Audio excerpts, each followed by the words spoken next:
looked like the best thing that they could imagine. He expressed their feelings.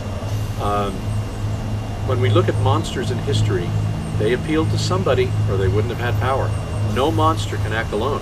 What we have to realize is the most dangerous people, it's one of the things, now it's easy to see Hitler as this monster. And when we look at the old footage, he looks ridiculous to us because we know what he became. We know what world he created. But when you look at the German people in the 1930s with the terrible things they were going through, and you had this man who was strong, and yet look at his face as he's talking to them. You see this face of righteous indignation on their behalf, of anger on their behalf, of compassion. He gets emotional on their behalf.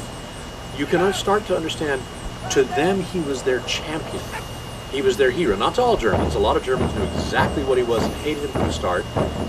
But you have to realize that to certain people, to many people, he looked like the best thing that they could imagine.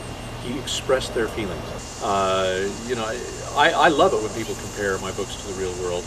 I hate it when people think they've found the meaning of my book.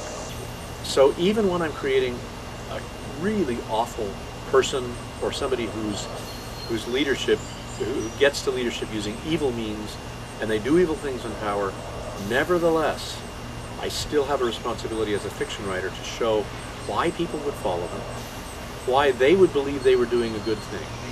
If you want to find a textbook case of effective leadership, it's Adolf Hitler. Horrible places he was leading people, but doggone, he was good at getting power, wasn't he?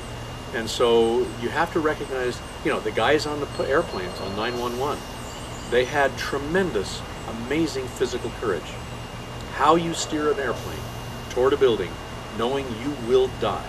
I'm sorry, I turned the plane. I don't have that kind of physical courage. So I can admire their physical courage while loathing both their goals and their methods and the fact that they chose murder and suicide as their means of getting their goal.